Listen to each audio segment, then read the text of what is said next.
Fiction कथा में आपका स्वागत है। आज सुनिए एक अमेरिकी कहानी, टेम्परेरी मैटर, जिसे लिखा है झुम्पा लाहिरी ने और अंग्रेजी से हिंदी में अनुवाद किया है अनुरोध यादव ने। तो चलिए सुनिए कहानी। Temporary matter. नोटिस पढ़ने के उपरांत उन्हें पता चला कि यह एक टेम्परेरी मसला था। 5 दिनों तक शाम 8 बजे से उनके घर की बिजली 1 घंटे के लिए कटेगी। पिछले दिनों एक बर्फीला तूफान आने की वजह से एक लाइन खराब हो गई थी और लाइनमैन शाम के वक्त अनुकूल वातावरण में उसे ठीक करने का काम करेंगे। इससे वही घर प्रभावित होने वाले थे जो पेड़ों वाली गली के इर्द गिर्द पड़ते थे, जहां शोभा और सुकुमार 3 सालों से रह रहे थे। हमें सूचना देकर उन्होंने अच्छा किया। नोटिस को जोर जोर से पढ़ने के बाद शोभा ने सुकुमार की अपेक्षा अपने फायदे के लिए कहा। फाइलों से भरे चमड़े के बैग को उसने अपने कंधे से नीचे उतारा और उसे हाल में रखकर किचन में चली गई। ग्रे कलर की पैंट और सफेद स्कर्ट के ऊपर उसने नेवी ब्लू कलर की पापलीन की रेनकोट पहन रखी थी। वह देखने में 33 साल की लगती थी, जबकि उसने एक बार दावा किया था कि वह कभी भी ऐसी दिखेगी नहीं। वह जिम से वापस आ चुकी थी। उसकी क्रैनबेरी लिपस्टिक उसके होठों के बाहरी किनारों पर ही दिखाई पड़ रही थी और उसका आई लाइनर उसकी निचली पलकों के नीचे चारकोल के निशान छोड़ चुका था।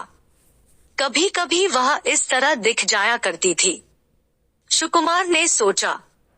पार्टी से वापस आने पर सुबह, बार में रात को जब उसे अपना मुंह धोने में भी आलस्य लगता था और इतनी अलम्स हो जाती कि उसकी बाहों में समा जाने के लिए आतुर हो जाती थी, उसने डाक से आया एक कागज मेज के ऊपर बिना उधर देखे ही फेंक दिया। उसकी नजर अभी तक उसके दूसरे हाथ पर जमी थी जिसमें उसने नोटिस पकड़ रखा था। लेकिन उन्हें इस तरह का काम दिन में करना चाहिए। तुम्हारा मतलब जब मैं घर में रहूं, सुकुमार ने कहा। जिस बर्तन में मेमने का गोश्त पक रहा था, उसने उस पर शीशे का ढक्कन रख दिया और उसे इस तरह से एडजस्ट कर दिया ताकि भाप धीरे धीरे निकले। भारत में किसानों के विद्रोह शीर्षक अपनी थीसिस का आखिरी चैप्टर पूरा करने की कोशिश में वह जनवरी से घर पर काम कर रहा था। मरम्मत का काम कब से शुरू होगा? 19 मार्च से तो सुनने में आ रहा है। क्या आज 19 मार्च है? शोभा फ्रीज के बगल में दीवार से लटक रहे फ्रेम्ड कार्डबोर्ड तक गई, जहां उसके अलावा दीवार पर सिर्फ विलियम मॉरिस के वॉलपेपर के पैटर्न वाला एक कैलेंडर लटक रहा था। वह उसे ऐसे देखती रही जैसे कि आज पहली मर्तबा देख रही हो। आधे से ऊपर सावधानी पूर्वक पैटर्न को देखती रही। देखते देखते उसकी नजर नीचे नंबर ग्रिड पर गई। किसी फ्रेंड ने क्रिसमस के उपहार स्वरूप वह कैलेंडर डाक से भेजा था।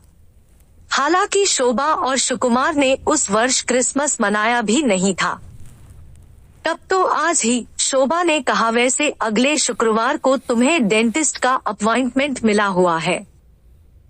सुकुमार ने अपने दांतों के ऊपर अपनी जीभ फिराई। वह उस दिन ब्रश करना भूल गया था। यह कोई पहली बार नहीं था। उस दिन या उसके पहले भी वह घर छोड़कर कहीं गया ही नहीं था। शोभा जितना बाहर रहती उतना ही ज्यादा वह काम में अपना अतिरिक्त समय लगाती और अधिक प्रोजेक्ट ले लेती, उतना ही ज्यादा सुकुमार घर पर रहना चाहता। यहाँ तक कि डाक लेने, फल फ्रूट या वाइन खरीदने भी वह बाहर निकलकर स्टोर तक नहीं जाना चाहता था। 6 महीने पहले सितंबर में जब सुकुमार किसी एकेडमिक कॉन्फ्रेंस में हिस्सा लेने बाल्टीमोर गया हुआ था, तभी नियत तारीख के 3 हफ्ते पहले शोभा को लेबर पेन शुरू हो गया। वह तो कॉन्फ्रेंस अटेंड करने जाना ही नहीं चाहता था, लेकिन शोभा ने ही उसे जाने पर मजबूर किया। संपर्क बनाकर रखना बहुत जरूरी था क्योंकि अगले साल उसे जॉब खोजने मार्केट में जाना ही था। शोभा ने उससे कहा कि उसे उसका फोन नंबर, उसके शेड्यूल की कॉपी और फ्लाइट नंबर होटल से मिला। उसने इमरजेंसी की हालत में हॉस्पिटल जाने के लिए अपने दोस्त गिलियन की मदद ली। जब उस दिन सुबह एयरपोर्ट जाने के लिए सुकुमार कैब में सवार हुआ तो शोभा अपने उन्हीं कपड़ों में एक हाथ हिलाते हुए उसे गुड बॉय कहा, जबकि दूसरा हाथ अपने फूले हुए पेट के ऊपर रखे हुए थी, जैसे कि वह उसके शरीर का एक नेचुरल हिस्सा हो।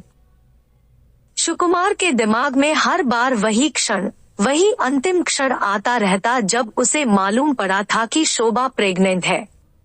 वह कैब जो एक स्टेशन वैगन था और जिसके नीले पर्दे पर लाल चित्रकारी की हुई थी, उसे बहुत अधिक याद आता था। उनकी कार की तरह ही उसमें गुफानुमा काफी जगह थी। हालांकि सुकुमार 6 फीट लंबा था और उसके हाथ भी इतने लंबे थे कि वे आराम से उसकी जीन्स की जेबों में टिक सकते थे। फिर भी वह पिछली सीट पर बैठा हुआ एक बौना लग रहा था। जैसे ही कार बेकन स्ट्रीट से आगे बढ़ी, उसे वह दिन याद आया जब वह और शोभा खुद की एक स्टेशन वैगन लेना चाहते थे ताकि अपने बच्चों के साथ वे म्यूजिक लेसन अटेंड करने या डॉक्टर के पास आ जा सके। वह कल्पना करता था कि वह खुद स्टीयरिंग संभालेगा और जबकि शोभा उसी में बैठे बैठे इधर उधर घूम फिरकर अपने बच्चों को जूस के पाउच थमाएगी। एक बार तो पेरेंटहुड की ये कल्पनाएं सुकुमार को विचलित कर दी थी। उसे फिक्र होने लगी कि 35 साल की उम्र में भी वह अभी पढ़ाई कर रहा था। लेकिन उस पतझड़ की सुबह जबकि पेड़ अभी भी पीली पीली पत्तियों से लदे थे, उस वक्त उसे वह कल्पना अच्छी लगी। वहाँ स्टाफ का कोई आदमी कॉन्फ्रेंस के एक तरह के कमरों में उसे किसी तरीके से ढूंढ निकाला और उसे एक तमस्सुक दिया। यह महज एक टेलीफोन नंबर था, लेकिन सुकुमार ने समझा कि वह कोई हॉस्पिटल से संबंधित दस्तावेज था। जब वह बोस्टन वापस आया तो सब कुछ समाप्त हो चुका था। बच्चा मरा पैदा हुआ था। हॉस्पिटल के एक छोटे से प्राइवेट वार्ड में शोभा बिस्तर पर सोई पड़ी थी, जहां ठीक उसके बगल में किसी के अच्छे से खड़े भी हो पाने की जगह नहीं थी। हॉस्पिटल की उस जगह वे गर्भावस्था के समय जांच भी कराने नहीं गए थे। उसका गर्भनाल कमजोर हो गया था। उसका सीजेरियन ऑपरेशन किया गया, हालांकि उसमें देरी हो गई थी। डॉक्टर ने बताते वक्त सब कुछ स्पष्ट किया। वह दयापूर्ण ढंग से मुस्कराया, जितना कि इस पेशे में वहां गए हुए लोगों के सामने मुस्कराना संभव था। शोभा को अपने पैरों पर खड़े होने में कुछ सप्ताह लग जाएंगे। वहां पर इसका कोई भी संकेत नहीं मिला कि भविष्य में अब वह कभी गर्भ धारण नहीं कर सकेगी। इन दिनों सुकुमार के जगते शोभा घर से हमेशा चली जाती थी। जब उसकी आंख खुलती थी तो उसे तकिए पर गिरे हुए उसके काले काले लंबे लंबे बाल दिखाई पड़ते और वह उसके बारे में सोचने लगता था। वह अपने कपड़े पहनकर तैयार होने से पूर्व अपनी तीसरी कप कॉफी पी चुकती थी। शहर के मध्य में स्थित अपनी ऑफिस में बैठकर वह एक कोड के जरिए विभिन्न प्रकार की कलर पेंसिल के द्वारा पाठ्य पुस्तकों की प्रूफ रीडिंग करती थी, जिसके बारे में उसने सुकुमार को बताया भी था। उसी प्रक्रिया को उसने उसके शोध प्रबंध के लिए अपनाया, जिसका खुलासा उसने शोध प्रबंध पूरा हो जाने के बाद किया। सुकुमार अपने टालमटोल वाले रवैये के एकदम विपरीत उसकी काम करने की खासियत से जलता था। वह एक औसत दर्जे का विद्यार्थी था जिसे न चाहते हुए भी नकल करने की छूट थी। भले ही वह समर्पण भाव से न लगा हो, लेकिन विभिन्न अध्यायों का सारांश लिखने और पीली लाइन वाले कागज के पैड के ऊपर तर्कों की रूपरेखा बनाने में वह सितंबर तक काफी मेहनत कर चुका था। लेकिन इस समय तो वह अपने बिस्तर में ही पड़ा रहता था, जब तक कि शोभा द्वारा अधखुली अलमारी के अपने तरफ के उस हिस्से को निहारते निहारते बोर न हो जाता, जहां ट्वीड जैकेट्स और कार्डुरॉय ट्राउजर्स की रेंज लगी हुई थी, जिनमें से उस सेमेस्टर की क्लास अटेंड करने जाने के लिए उसे खुद सेलेक्ट नहीं करना होता था। उनमें से सेलेक्ट करके वह उसे खुद देती थी। बच्चे के मरने के बाद इतनी देरी हो गई थी कि वह अपनी टीचिंग ड्यूटी से विरत न हो सका, लेकिन उसके सलाहकार ने चीजों को व्यवस्थित किया ताकि उसे वसंतकालीन सत्र अटेंड करने को मिल सके। सुकुमार का यह 6ठा साल था। वह और ग्रीष्मकालीन सत्रों से तुम्हें बहुत अच्छा प्रोत्साहन मिल सकेगा। उसके सलाहकार ने कहा था तुम अगले सितंबर तक सब कुछ ठीक कर ले जाओगे। लेकिन सुकुमार को कुछ भी प्रोत्साहित नहीं कर रहा था। इसकी जगह उसने सोचा कि वह कौन सा तिकड़म करे कि 3 बेडरूम वाले घर में वह शोभा को नजरअंदाज करने में कामयाब हो सके और जितना हो सके उससे अलग ही रहे। वह इस बात को लेकर भी मंथन करता था कि वह कौन सा उपाय करे कि अब से आइंदा वीकेंड का इंतजार करने की नौबत न आए। जब वह अपनी कलर पेंसिलों और फाइलों को लेकर सोफे पर घंटों बैठती थी तो वह कुड़ता था कि घर में बैठकर रिकॉर्ड मेंटेन करना बहुत बड़ी मूर्खता है। वह सोचता था कि कितना वक्त गुजर गया जब शोभा उसकी आंखों में देखकर मुस्कुराई थी या सोने से पहले जब वे एक दूसरे के शरीर तक पहुंचे थे और उसने उसका नाम लेकर बुलाया था। शुरू में उसे यकीन था कि यह सब एक न एक दिन बंद होगा और उसके तथा शोभा के बीच सारे मसले सुलझकर किसी न किसी दिन सब कुछ ठीक हो जाएगा। वह अभी 33 साल की थी। वह फिर से मजबूत हो गई थी और अपने पैरों पर खड़ी हो सकी थी। लेकिन यह कोई ढाढ़स की बात नहीं थी। अक्सर लगभग लंच का समय हो जाता तब जाकर सुकुमार पूरी तरह से जगकर अपने बिस्तर से उठकर बाहर आता और कॉफी लेने के लिए चुपचाप नीचे जाता। वहां शोभा ने जो उसके लिए छोड़ रखा होता उसे वह किचन के ऊपर एक खाली मग रखकर उड़ेल लेता। सुकुमार ने प्याज के छिलकों को अपने हाथ में लिया और कचरे के डिब्बे में जहां उसने मेमने की चर्बी वगैरह पहले से डाल रखी थी उसके ऊपर डाल दिया। उसने सिंक में पानी खोलकर चाकू और कटिंग बोर्ड धो दिए तथा अपने हाथों की उंगलियों के पोरों पर आधा कटा हुआ नींबू रगड़ा ताकि उनसे लहसुन की गंध निकल सके। यह ट्रिक उसने शोभा से ही सीखी थी। 7:30 बज चुका था। उसने खिड़की के रास्ते आसमान देखा जो किसी समतल काली पिच की तरह लग रहा था। यद्यपि इतनी गर्मी हो गई थी कि लोग बिना हैट और ग्लव्स के बाहर घूम फिर रहे थे तो भी सड़क के किनारे फुटपाथ पर असमतल रूप से कहीं कम कहीं ज्यादा बर्फ जमी हुई थी। पिछले तूफान के दौरान तो 3 फुट मोटी बर्फ गिरी थी जिससे एक सप्ताह तक लोगों को पतले रास्तों से कतार बनाकर चलना पड़ता था। एक हफ्ते तक घर से बाहर न निकलने का सुकुमार को अच्छा खासा बहाना मिल गया था। लेकिन अब रास्ते चौड़े हो रहे थे और खड़ंजों में नालियों से होकर पानी तेजी से बहने लगा था। 8 बजे तक मेमना पककर तैयार होने वाला नहीं है, सुकुमार ने कहा। मैं अंधेरे में ही खाना पड़ सकता है। हम मोमबत्तियां तो जला सकते हैं, शोभा ने मशवरा दिया। दिन के समय अच्छी तरह जूड़ा बनाकर गर्दन के ऊपर रखे अपने बालों को उसने खोला और बिना तस्मे खोले अपने जूते उतारे। लाइट जाने से पहले मैं एक काम करती हूँ, स्नान कर लेती हूँ, सीढ़ियों की तरफ जाते हुए उसने कहा। स्नान करने के बाद मैं नीचे चली आऊंगी। सुकुमार ने उसका बैग और उसके जूते उठाकर फ्रीज के बगल में रख दिए। वह पहले तो ऐसी नहीं थी। वह अपना कोट उतारने के बाद हैंगर पर लटका दिया करती थी, जूते उतारकर अलमारी में रख दिया करती और बिल आते ही उसे भर दिया करती थी। लेकिन आजकल वह घर को होटल समझने लगी है। वास्तविकता यहाँ तक जा पहुँची है कि पीली छींट वाली आराम कुर्सी पर नीली मरून कलर का टर्किश कारपेट भी अब उसे परेशान नहीं करता है। घर के पिछवाड़े से लगे पोर्च पर एक पतला सफेद थैला जिसे कभी उसने पर्दे की शक्ल देनी चाहिए थी, फीतों से गुंथी हुई एक बांस की गाड़ी पर अभी तक अटका पड़ा है। जब शोभा ऊपर स्नान कर रही थी, सुकुमार नीचे वाले बाथरूम में चला गया और सिंक के नीचे बॉक्स के साथ एक नया टूथब्रश पा गया। वह उसी से अपने दांत साफ करने लगा। ब्रश सस्ता और कड़ा था। वह उसके मसूड़ों पर लग गया और खून निकलने लगा। तब वह बेसिन में थूका। स्टील की एक टोकरी में बहुत से बेकार ब्रश पड़े हुए थे। एक सेल के दौरान शोभा ने उन्हें खरीद लिया था जब एक आगंतुक उसके घर में रात बिताने के लिए ठहरा था। यह उसी का काम था।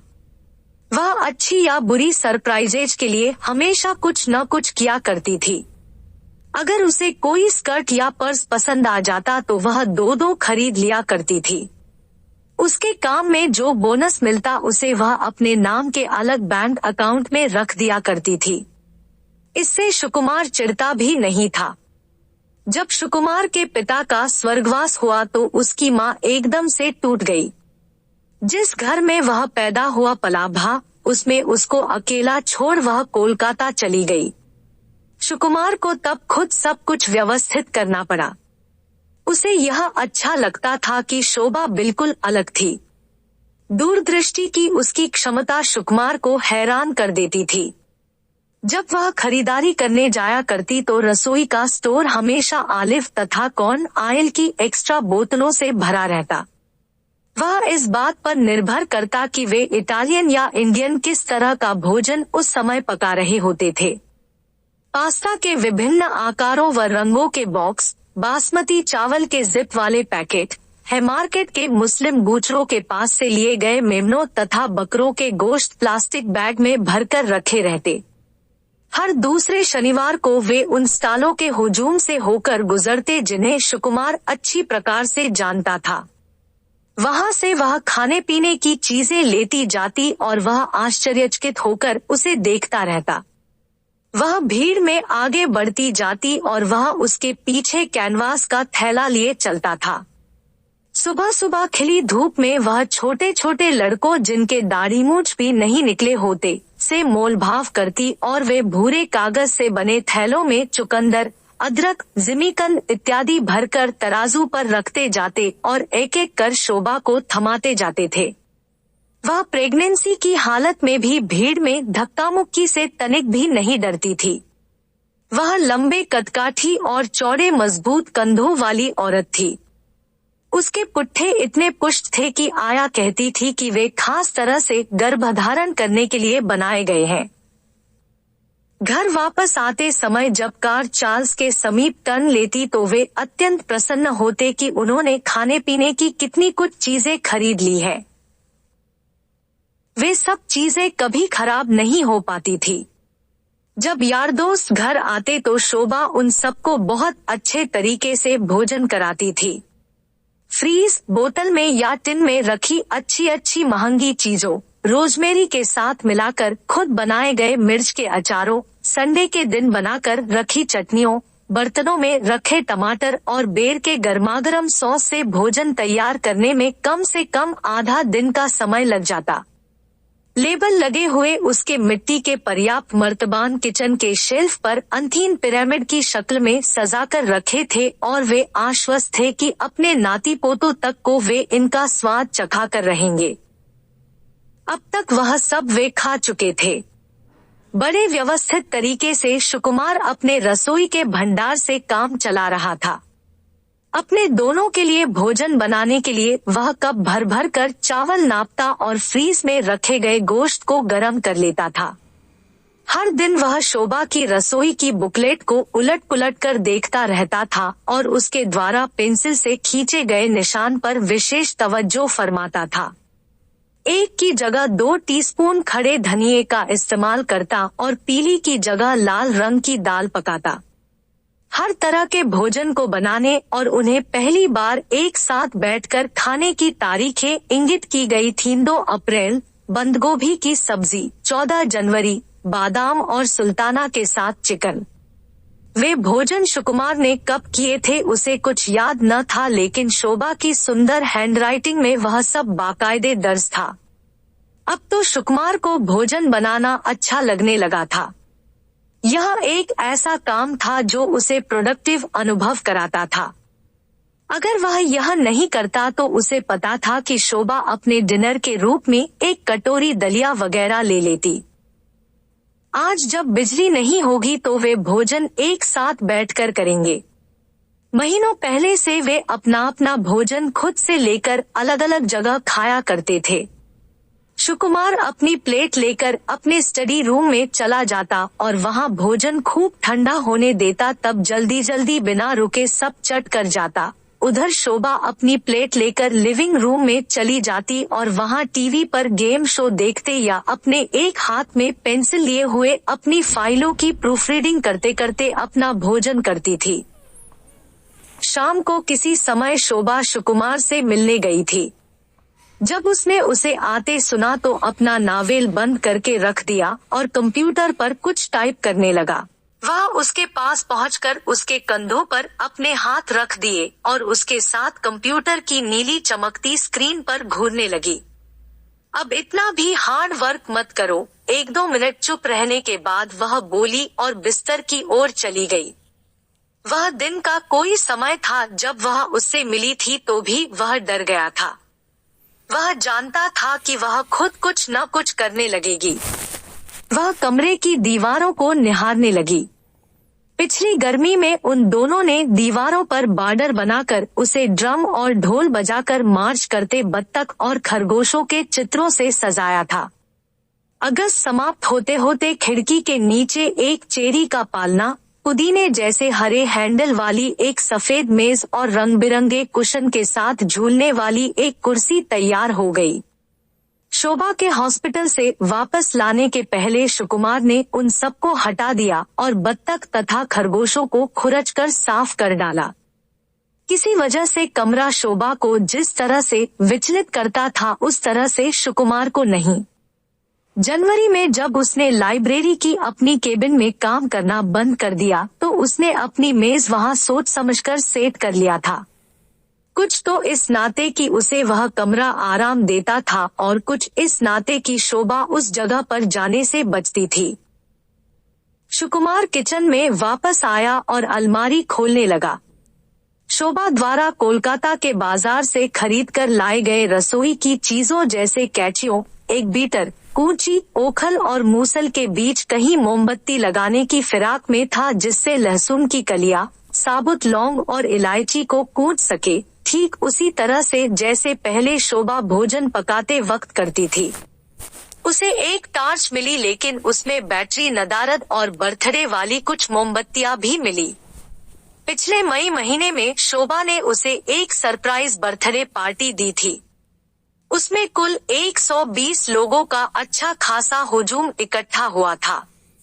उसमें उनके मित्र और मित्रों के भी मित्र आए थे जिनसे अब वे एक एक करके किनारा कस लिए। विनो वर्डे की बोतलों को एक बाथटब में बर्फ के अंदर रख दिया गया। शोभा का 5वां महीना चल रहा था। वह मार्टिनी गिलास से जिंजर की शराब पीती थी। उसने सरसों व शक्कर के सहारे एक वनीला क्रीम केक बनाया था।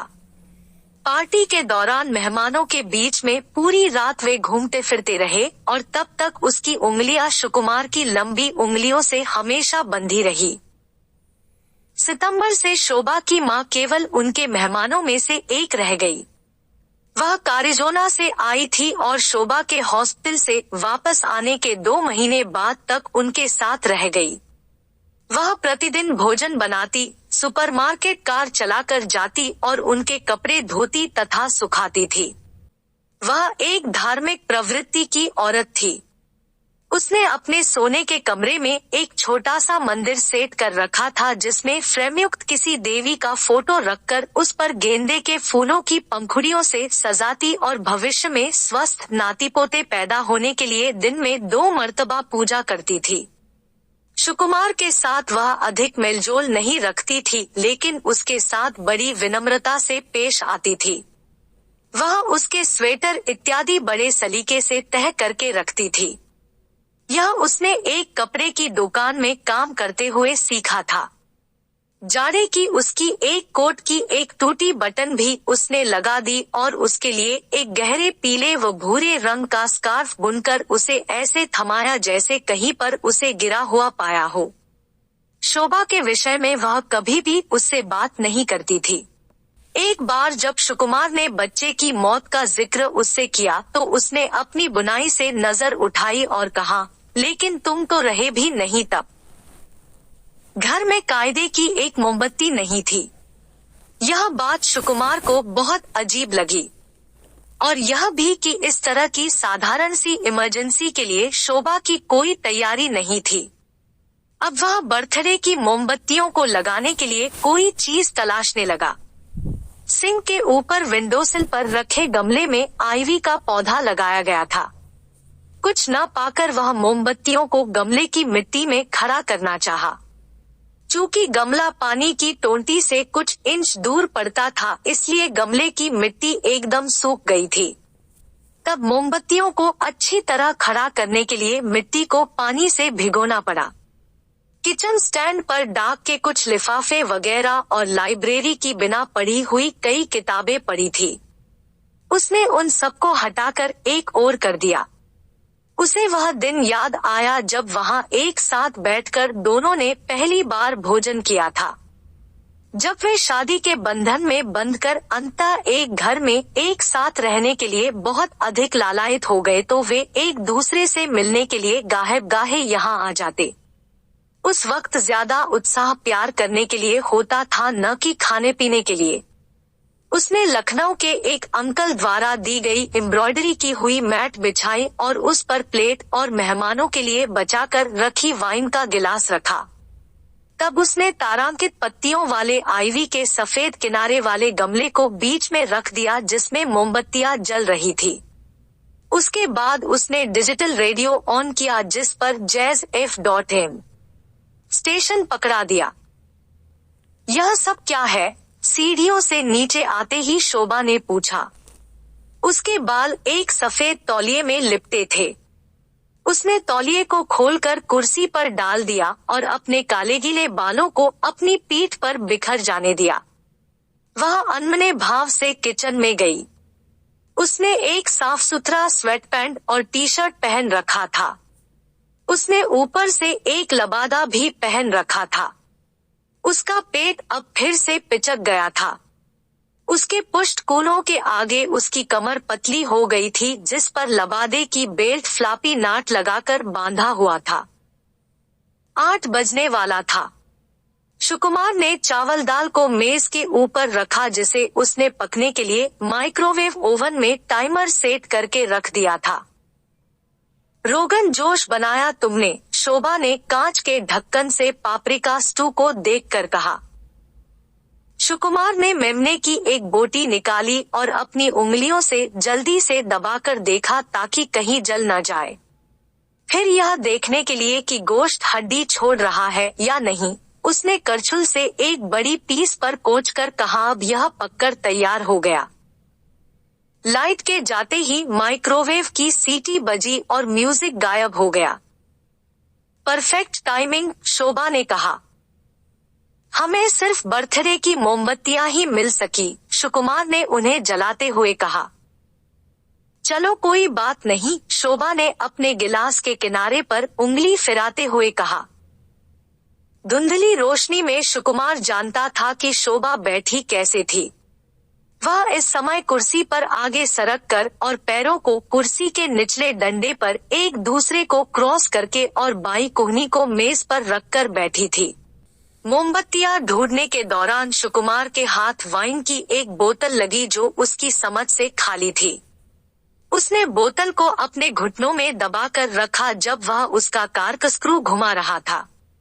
वह सजग इसलिए था कि वाइन कहीं बाहर न निकलने लगे और उसी तरह से अपने गोद में संभाल कर लिए उसने गिलासों में उसे उड़ेल दिया।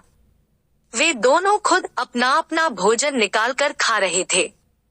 अपने चम्मचों से चावल निकालते और शोरबे से तेजपत्तों और साबुत लौंग को निकालते थे। रह रहकर बीच में सुकुमार मोमबत्तियां जलाकर गमले की मिट्टी में खोस दिया करता था। यह तो इंडिया के जैसा हो गया है, सुकुमार को अपने क्षणिक कैंडेलाब्रा की मुस्तैदी से चौकसी करते देखकर शोभा ने कहा। कभी कभी तो बिजली वहाँ कई घंटों के लिए चली जाती है। मुझे तो वहाँ एक बार एक बच्चे के चटावन का पूरा संस्कार अंधेरे में अटेंड करना पड़ा था। बच्चा जब चिल्लाया तो बस चिल्लाता ही रहा। गर्मी भी बहुत ज्यादा थी। हमारा बच्चा तो एक बार भी नहीं चिल्लाया, सुकुमार ने अपने मन में सोचा। हमारे बच्चे का चटावन भी नहीं हो पाया। यद्यपि शोभा ने मेहमानों की लिस्ट तक बना डाली थी और यह भी फैसला कर लिया था कि वह अपने 3 भाइयों में से किसको बच्चे के मुंह में पहली बार अन्न डालने को कहेगी। अगर बेटा हुआ तो 6ठे महीने पर और अगर बेटी हुई तो 7वें। क्या तुम्हें गर्मी लग रही है? सुकुमार ने शोभा से पूछा।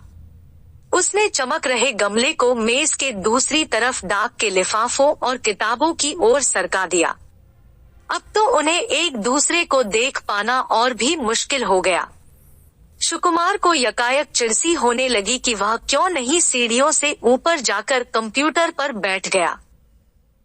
नहीं तो वैसे खाना बहुत टेस्टी बना है। ने चम्मच से अपनी प्लेट पर टिक टिक करते हुए उसने कहा, सचमुच। सुकुमार ने उसके गिलास को वाइन से फिर भर दिया। शोभा ने उसे शुक्रिया कहा।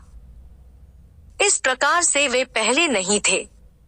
अब तो सुकुमार को कोई ऐसी बात कहने के लिए बहुत सोचना पड़ता है जो कि उसे दिलचस्प लगे, कोई ऐसी बात कि जिसे सुनकर अपनी प्लेट या फाइलों की प्रूफरीडिंग से जरा उसका ध्यान हटे। आखिरकार उसने उसका मनोरंजन करने की कोशिश करना छोड़ दिया। उसने सन्नाटे की फिक्र करना भी बंद कर दिया। मेरी नानी के घर जब बिजली गुल हुई थी तब का मंजर मुझे याद है। हम सभी लोगों को कुछ कहना था, शोभा ने कहा। सुकुमार उसका चेहरा मुश्किल से देख पाया था, लेकिन उसकी आवाज के लहजे से वह समझ गया कि उसकी आंखें सिकुड़ गई हैं, जैसे कि किसी दूर की चीज पर फोकस कर रही हो। यह उसकी आदत थी। जैसे कि मैं बता नहीं सकती। शायद कोई कविता या जोक या दुनिया का कोई सच। पता नहीं क्यों मेरे सगे संबंधी बार बार मुझसे अपने अमेरिका के दोस्तों के नाम बताने की जिद करते रहे। मुझे नहीं मालूम कि उस सूचना में उन्हें इतनी दिलचस्पी क्यों थी। पिछली बार जब मैं अपनी आंट से मिलने गई तो उन्होंने मेरे साथ टक्सन के प्राइमरी स्कूल में पढ़ी 4 सहेलियों का नाम पूछा। अब तो वे मुझे याद भी नहीं। सुकुमार ने इंडिया में उतना ज्यादा समय नहीं बिताया जितना शोभा ने। सुकुमार के माता पिता जो न्यू हैम्पशायर में सेटल थे, जब भी इंडिया गए उसे अपने साथ नहीं ले गए। पहली बार जब गया तो एकदम बच्चा था और पेंचिस से मरते मरते बचा था। उसके पिता एक शक्की टाइप के आदमी ठहरे, इसलिए फिर कभी उसे ले जाने से डरते रहे कि उसे कुछ हो जाएगा और जाते समय वे उसे उसके अंकल और आंट के पास कांकाड़ में छोड़ देते। जब वह किशोर हुआ तो वह गर्मी के दिनों में कोलकाता जाकर नौकायन करना या आइसक्रीम खाना चाहता था, लेकिन ऐसा उसके पिता के मरने के बाद ही संभव हो पाया। कॉलेज के अपने आखिरी साल में उसे इंडिया दिलचस्प लगने लगा। उसने अपनी पाठ्य पुस्तकों से उसके इतिहास को ऐसे पढ़ा जैसे एक महत्वपूर्ण विषय हो। अब वह चाहता था कि काश उसके बचपन की कोई कहानी इंडिया से संबंधित होती। चलो हम वही करते हैं, शोभा ने अचानक कहा। क्या करें? अंधेरे में एक दूसरे से कुछ कह सुने। किस बारे में? मुझे तो एक भी जोक नहीं आता है। अरे नहीं, जोक्स नहीं, शोभा ने 1 मिनट सोचा। हम एक दूसरे से कुछ ऐसा कहें जो पहले नहीं कह पाए हैं। ऐसा गेम तो मैं जब भी लेता था तो अपने हाई स्कूल स्टैंडर्ड में खेला करता था, सुकुमार ने कहा। तुम समझ नहीं रहे हो। जो मैं कह रही हूँ वह दूसरी चीज है। चलो अच्छा मैं ही शुरू करती हूँ। वह एक घूंट वाइन गटकती है। जब मैं तुम्हारे अपार्टमेंट में पहली बार अकेली हुई तो मैं तुम्हारी डायरी देखने लगी कि क्या तुमने मेरे बारे में उसमें कुछ लिखा है। शायद तब हम एक दूसरे से 2 हफ्ते पहले परिचित हुए थे। मैं कहाँ था? तुम दूसरे कमरे में किसी से फोन पर बातें कर रहे थे। शायद वह तुम्हारी माँ का फोन था और मुझे लगा कि बात लंबी चलने वाली है। मैं जानना चाहती थी कि तुम्हारे लिए मेरी अहमियत क्या है। तो पता चला? नहीं, लेकिन मुझे तुम पर भरोसा था। अच्छा चलो अब तुम्हारी बारी है। वह क्या कहे उसकी तो समझ में कुछ नहीं आ रहा था, फिर भी शोभा इंतजार करती रही कि वह कुछ कहे। महीनों से वह इतनी संकल्पित कभी नहीं हुई थी, लेकिन उससे कहने के लिए अब बचा ही क्या था। सुकुमार उससे कैम्ब्रिज यूनिवर्सिटी के लेक्चर हॉल में हुई अपनी पहली मुलाकात के बारे में सोचने लगा। वहाँ कुछ बंगाली कवियों का कविता पाठ चल रहा था। वे लकड़ी की फोल्डिंग कुर्सियों पर अगल बगल बैठे हुए थे। सुकुमार शीघ्र ही ऊब गया। वह साहित्यिक शब्दावलियों को समझ नहीं पा रहा था, इसलिए वह बाकी श्रोताओं से बिल्कुल अलग थलग पड़ा हुआ था। वह अपना अखबार देखने में बिजी था, जिसमें वह दुनिया भर के शहरों के तापमान के बारे में पढ़ रहा था। कल सिंगापुर का 91 डिग्री था, स्टॉकहोम का 51 डिग्री। तभी जब उसने बाईं तरफ अपना सिर घुमाया तो अपनी बगल में बैठी एक औरत को देखा जो एक फोल्डर के पीछे साइड पर अपने किचन के सामानों की लिस्ट बना रही थी। वह इतनी सुंदर थी कि जब वह उसे एक बार देख लिया तो देखता ही रहा। कुछ याद करते हुए सुकुमार ने कहा, चलो अच्छा ठीक है। जब पहली बार हम पुर्तगीज होटल में डिनर पर गए थे, वहाँ पर मैं वेटर को टिप देना भूल गया था। मैं इसलिए दूसरे दिन सुबह वापस गया, उसका नाम पता किया। वह नहीं मिला तो उसकी टिप का पैसा मैनेजर के पास देकर आया।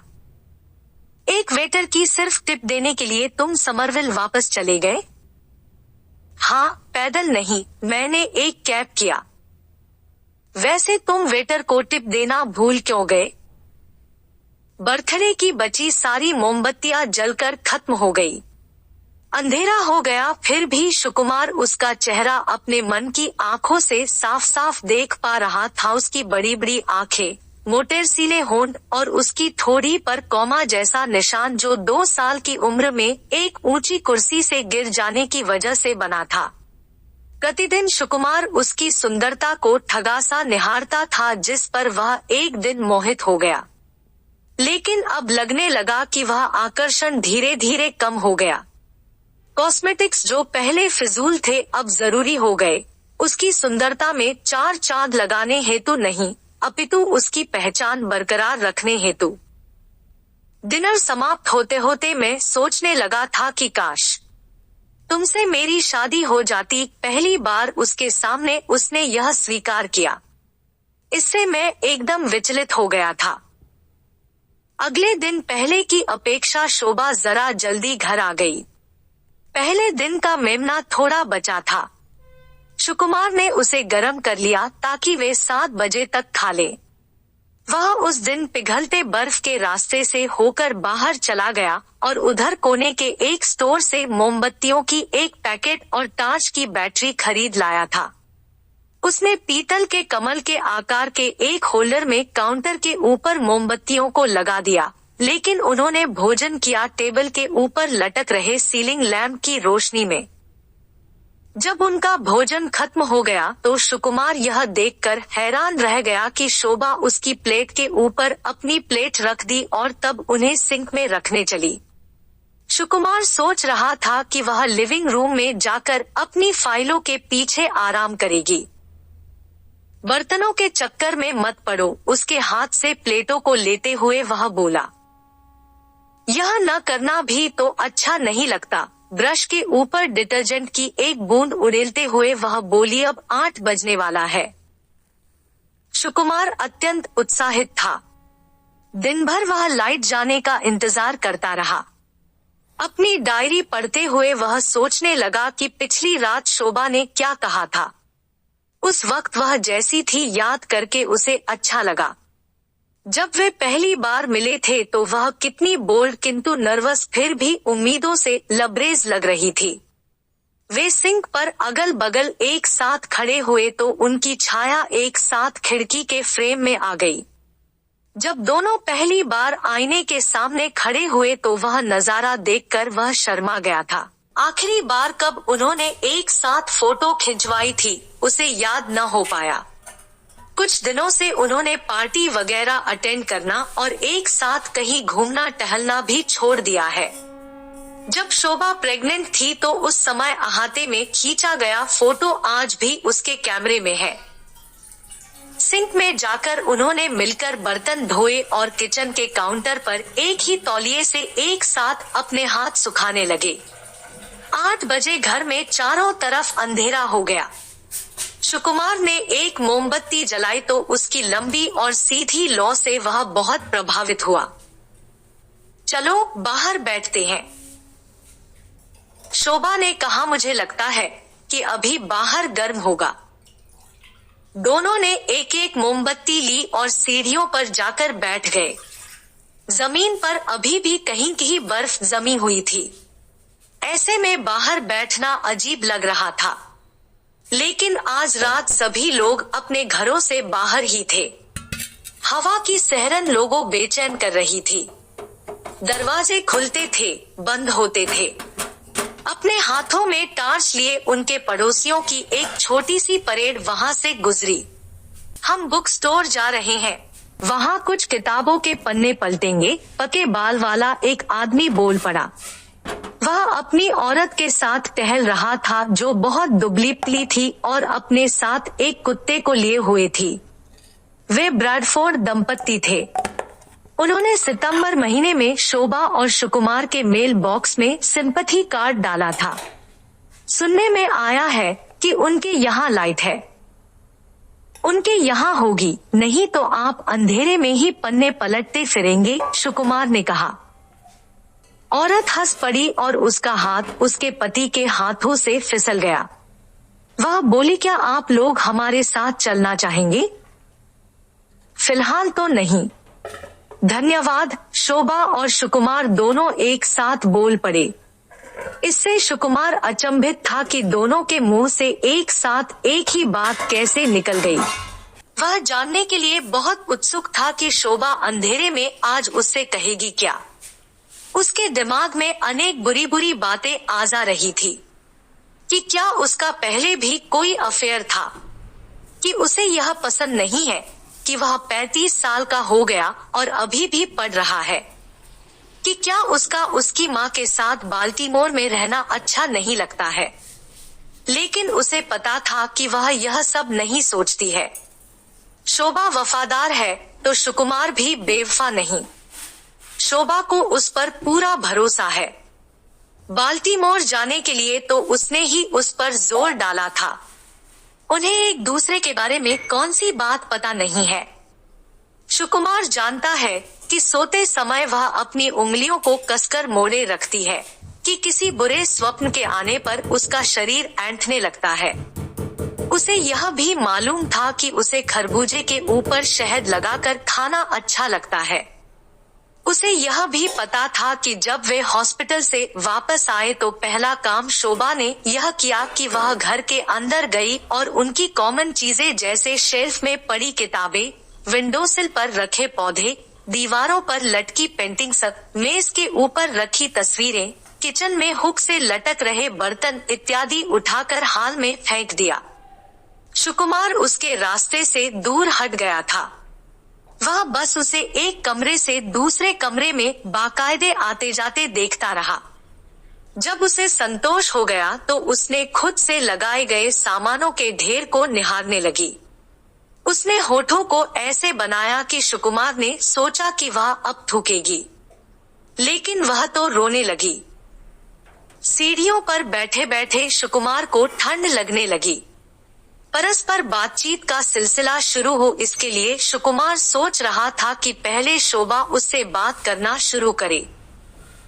उस समय जब तुम्हारी माँ हमसे मिलने आई थी, आखिरकार शोभा बोली, जब मैंने एक रात तुमसे कहा कि मुझे देर रात तक काम करना है तो मैं गिलियन के संग बाहर गई और मार्टिनी पी। सुकुमार ने उसकी प्रोफाइल पिक्चर देखी, पतली नाक और कुछ कुछ मर्दों वाले जबड़े। उसे वह रात अच्छी तरह याद थी जब वह एक एक कर 2 कक्षाओं को पढ़ाने के बाद थकाहारा घर आया और अपनी माँ के साथ भोजन करने बैठा।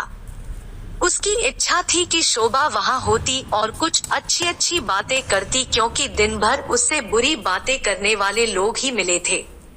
उसके पिता के मरे 12 साल गुजर गए थे और उसकी माँ उनके पास 2 सप्ताह रहने के लिए आई थी, इसलिए उसे चाहिए था कि एक साथ मिलकर वे उसके पिता की यादें ताजा करते।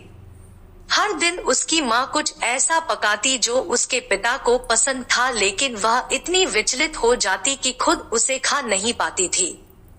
जब शोभा उस पर अपना हाथ फेरने लगती तो उसकी आंखों से आंसू बहने लग जाते। यह बहुत ही विचलित कर देने वाला है। उस वक्त शोभा ने सुकुमार से कहा। अब वह अपने मन में कल्पना करने लगा कि शोभा गिलियन के साथ एक बार के अंदर वेलवेट लगे सोफे पर बैठी है और गिलियन से सिगरेट मांग रही है। वहां वे मूवी देखने के बाद अक्सर जाया करते थे। वह कल्पना करता है कि वह उससे शिकायत कर रही है और गिलियन सास ससुर के आने जाने के बारे में तरस दिखा रहा है। गिलियन ही वह आदमी था जो शोभा को हॉस्पिटल लेकर गया था। चलो अब तुम्हारी बारी, अपने मन के विचारों पर विराम लगाते हुए शोभा ने कहा। अपनी गली के छोर पर सुकुमार को ड्रिल की आवाजें आती सुनाई पड़ी और लगा कि इलेक्ट्रिशियन भी चिल्ला रहे थे। उसने गली के दोनों ओर स्थित घरों के अगले हिस्से पर अपनी निगाह डाली। एक घर की खिड़कियों पर जलती हुई मोमबत्तियों की रोशनी मालूम पड़ी। गर्मी के बावजूद चिमनी से धुआं निकलता हुआ लगा। मैंने कॉलेज में अपने ओरिएंटल सिविलाइजेशन की परीक्षा में चिट की थी, सुकुमार बोला। अंतिम सत्र था वह। मेरा और आखिरी परीक्षाएं चल रही थी। कुछ ही महीने पहले मेरे पिताजी का भी स्वर्गवास हुआ था। अपने बगल में बैठे हुए एक अमेरिकन लड़के की कॉपी से मैंने नकल की। उसे संस्कृत और उर्दू भी आती थी। मैं यह नहीं समझ पा रहा था कि जिस कविता की पहचान करनी थी वह गजल थी या नहीं, इसलिए मैंने उसकी कॉपी से नकल टीप ली। इस वाक़े के हुए 15 साल बीत गए थे। शोभा से कहकर उसे कुछ सुकून मिला। वह उसकी तरफ मुड़ी, लेकिन उसके चेहरे को नहीं बल्कि उसके जूतों पर उसकी नजर थी। उसने अपने पुराने मोकासिन ऐसे पहन रखे थे जैसे कि वे स्लीपर हों। उसकी एड़ियां स्थायी तौर पर मुड़ चुकी थी। वह यह जानने के लिए उत्सुक था कि जो कुछ उसने बताया क्या उससे उसे दुख पहुंचा। शोभा ने उसका हाथ अपने हाथ में लेकर दबाया और बोली, वह सब तुमने क्यों किया? मुझे नहीं बताना था, कहती हुई वह उसके करीब सरक गई। बिजली के आने तक यानी 9 बजे तक वे एक साथ वहां बैठे रहे। उन्हें दूसरी गली से लोगों द्वारा अपनी बालकनी से तालियां बजाने और टीवी चलने की आवाजें आ रही थी। ब्रैडफोर्ड दंपत्ति वापस आ रहे थे। वे आइसक्रीम खा रहे थे और उनकी तरफ हाथ हिला रहे थे।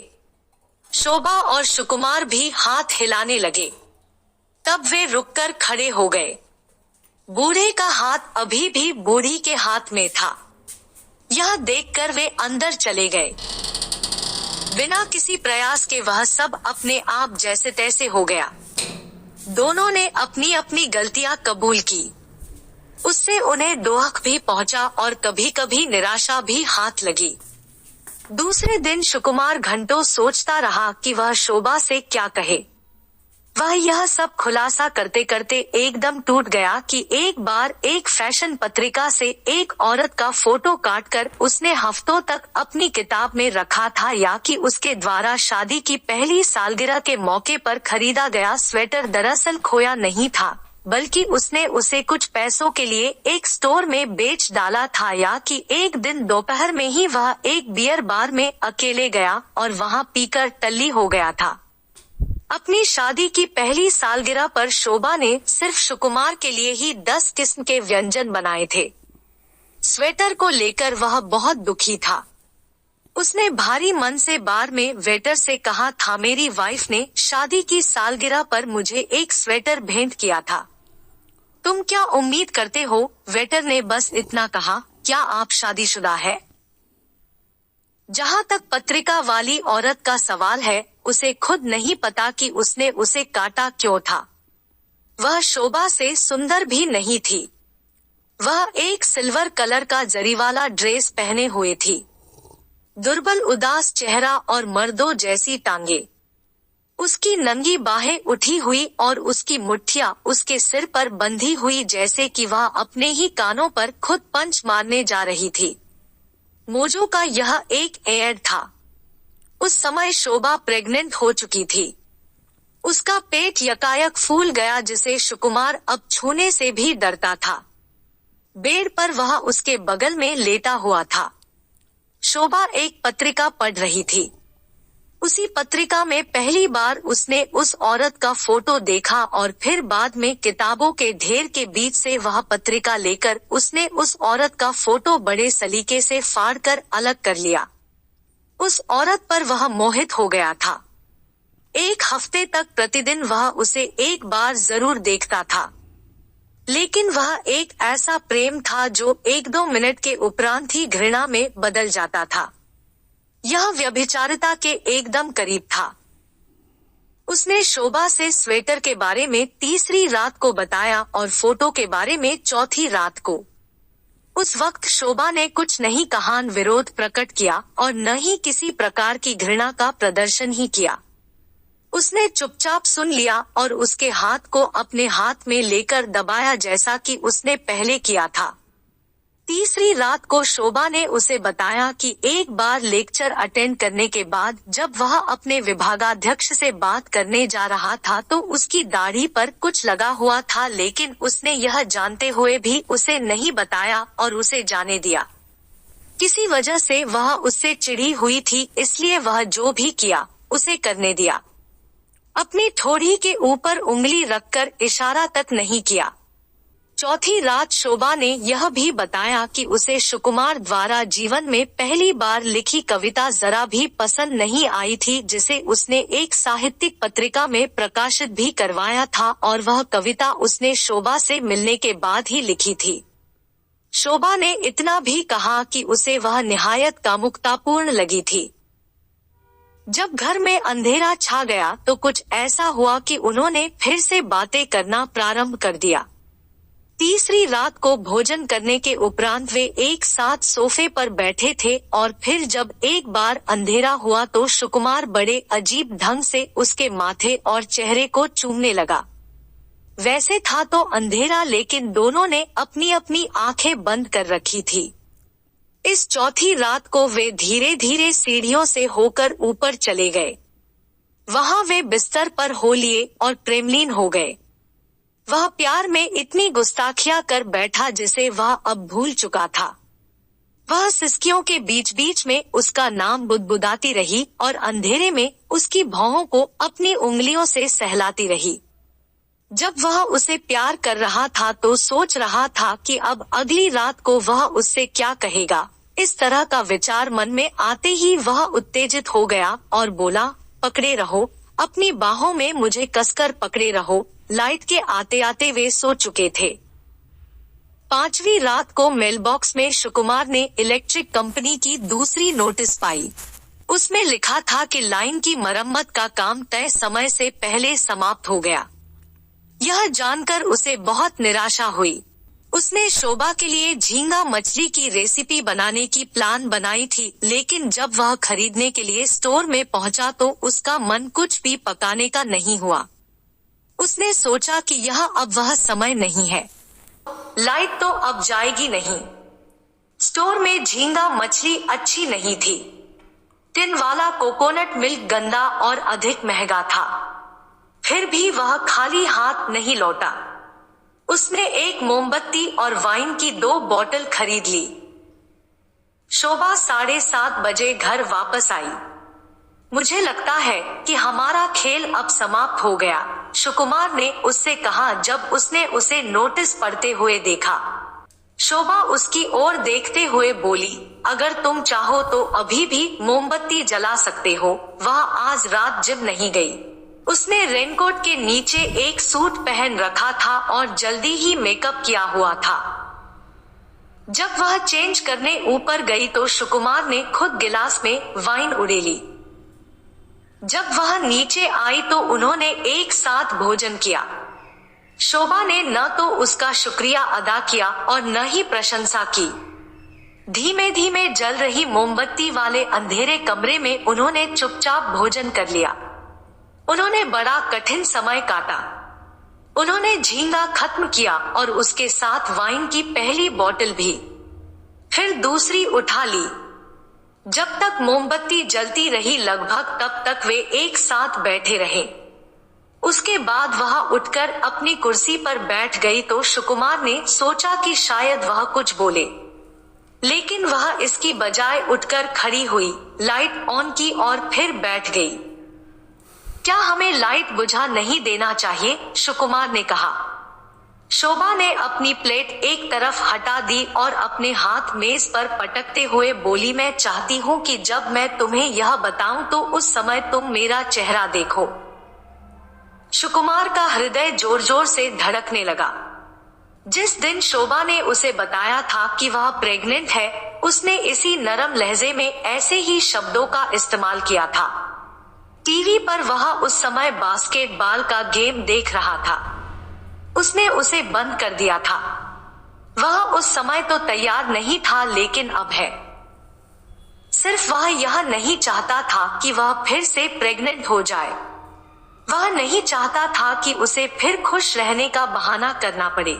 मैं एक अपार्टमेंट की तलाश में थी, वह मुझे मिल गया। सुकुमार के बाएं कंधे पर अपनी नजर गड़ाते हुए शोभा ने कहा। इसमें किसी की गलती नहीं थी। वे दोनों एक साथ अच्छी तरह से रह लिए थे। वह कुछ समय अकेले रहना चाहती थी। सिक्योरिटी मनी जमा करने का पैसा उसने जमा कर लिया था। वह अपार्टमेंट बेकन हिल पर स्थित था। वहां से वह काम पर पैदल ही जा सकती थी। घर आने के पहले उसने इकरारनामा भी लिखा लिया। सुकुमार ने उसकी तरफ नहीं देखा, लेकिन वह उसे एकटक घूरती रही। इससे साफ था कि उसने इसका अच्छी तरह से रिहर्सल कर रखा था। इस पूरे समय वह अपार्टमेंट तलाशती रही, पानी का प्रेशर चेक करती रही। वह मकान मालिक से पूछती रही कि क्या भाड़े में ही गर्म और ठंडे पानी की भी व्यवस्था है। यह जानकर कि पिछले कई दिनों से वह अपनी अलग जिंदगी की तैयारी उसे छोड़कर करती रही, सुकुमार बहुत दुखी हुआ। उसे कुछ आराम मिलता तो फिर बेचैन हो जाता। पिछली 4 रातों से वह उसे यही सब बताने की कोशिश करती रही। अब उसकी समझ में आया कि उसके द्वारा गेम शुरू करने की असली वजह यह थी। अब कुछ कहने की सुकुमार की बारी थी, लेकिन उसने कसम खा रखी थी कि कुछ ऐसी बातें थी जिसे वह कभी भी उससे साझा नहीं करेगा। 6 महीनों से तो उसने उन्हें अपने दिमाग में आने भी नहीं दिया। अल्ट्रासाउंड के पहले ही शोभा ने बच्चे के सेक्स के बारे में बताने से डॉक्टर को मना कर दिया था, जिससे सुकुमार भी सहमत हो गया था। वह इसे एक सरप्राइज का रूप देना चाहती थी। बाद के कुछ दिनों में वे उन चीजों के बारे में बात करते रहे जो अभी हाल में घटित हुई थी। उसने कहा कि वे यह जानकारी साझा नहीं करेंगे। अपने निर्णय पर उसे एक तरह से गर्व था, क्योंकि इससे उसे अपना राज छिपाने में मदद ही मिल रही थी। सुकुमार जानता था कि वह मानती थी कि वह राज उसके लिए ही है। वह बाल्टीमोर से जब वापस आया तब तक बहुत देर हो चुकी थी। उस समय तक सब कुछ खत्म हो चुका था और वह हॉस्पिटल के बेड पर बेसुध पड़ी हुई थी। बच्चे को दफनाने से पहले वह अपनी गोद में एक बार लेना चाहता था। फिर वह लोगों के समझाने बुझाने पर मान गया था, लेकिन डॉक्टर ने कहा कि बच्चे को अपनी गोद में लेकर वह आसानी से अपना दुख व्यक्त कर पाएगा। शोभा सोई पड़ी थी। बच्चे को साफ सुथरा कर दिया गया था। बल्ब जैसी उसकी आंखें दुनिया में खुलने के पहले ही पूरी तरह से बंद हो चुकी थी। हमारा बच्चा लड़का था, उसने कहा। उसकी चमड़ी भूरी की जगह लाल थी। उसके सिर पर काले बाल थे। लगभग 5 पाउंड उसका वजन था। रात में तुम्हारी उंगलियों की तरह उसकी उंगलियां भी मुट्ठी की तरह बंधी हुई थी। अब जाकर शोभा ने उसकी तरफ देखा। उसका चेहरा दुख से विदीर्ण हो रहा था। वह कॉलेज की अपनी परीक्षा में नकल कर चुका था। एक फैशन पत्रिका से एक औरत का फोटो काट कर रख चुका था। उसने एक स्वेटर पैसे के लिए बेच डाला। दोपहर में ही पीकर टल्ली हो गया। ये सब चीजें उसने उससे साझा की। वह अपने उस बेटे को हॉस्पिटल की किसी अनजान विंग के अंधेरे कमरे में अपनी गोद में ले चुका था, जो अपना जीवन सिर्फ शोभा की कोख में जी पाया था। वह उसे तब तक कसकर अपने से चिपटाए रखा जब तक कि एक नर्स ने दरवाजा खोलकर उसे ले नहीं लिया, और उस दिन उसने अपने आप से प्रतिज्ञा की कि वह यह बात शोभा को कभी नहीं बताएगा, क्योंकि वह उसे अभी भी प्यार करता था और यह एक ऐसी चीज थी जिसे शोभा एक सरप्राइज के रूप में रखना चाहती थी। सुकुमार खड़ा हुआ और अपनी प्लेट शोभा की प्लेट के ऊपर रखकर सिंक में रखने चला गया। वह टेप चालू करने की बजाय खिड़की से बाहर देखने लगा। बाहर अभी भी गर्मी थी। ब्रैडफोर्ड दंपत्ति बाहों में बाहें डाले टहल रहे थे। जब उसने दंपत्ति को देखा तो कमरे में अंधेरा छा गया। वह पीछे मुड़ा। शोभा ने लाइटें बंद कर दी थी। वह टेबल तक आई और बैठ गई। कुछ देर बाद सुकुमार भी जाकर उसके पास बैठ गया। जो चीजें उन्होंने परस्पर साझा की थी उस पर वे एक साथ रोने लगे।